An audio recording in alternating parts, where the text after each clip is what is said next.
This is The Shepherd. Betsy fell out of an airplane one day and floated down into the trees. She was all right except for a stick stuck between her toes.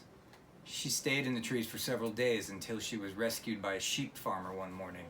He took her home and removed the stick between her toes and gave her a hot toddy. She fell in love with him and they were soon married.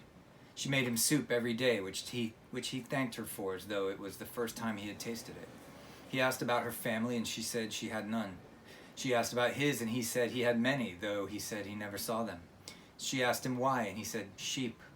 Harold smoked his pipe most of the day. When she asked him why he smoked it, he said sheep.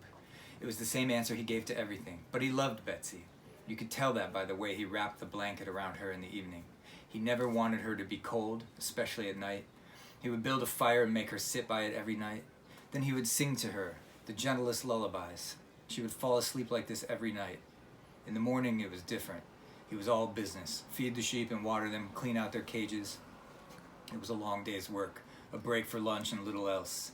But when he came home from work, he always asked how she was, how her day had gone. And she always told him it was fine. She asked him if he ever took vacation.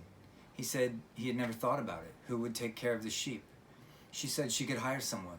Surely there was someone with that talent. He said he would look into it. A week later, he said he had found someone, and so they took a trip to North Dakota a month later. They had rented a cabin on a lake. Betsy loved it. They fished all day and cooked what they caught on an open fire at night. Harold had never been so happy. When it was over, they returned home, but the sheep were gone. They couldn't believe it. They searched everywhere, but they were gone. The man they had hired was a thief. What would they do now with no animals to tend to? They decided they would be happy without them. They would be poor, but happy. And if they ever caught up with the thief, they would thank him, and then Harold would kill him.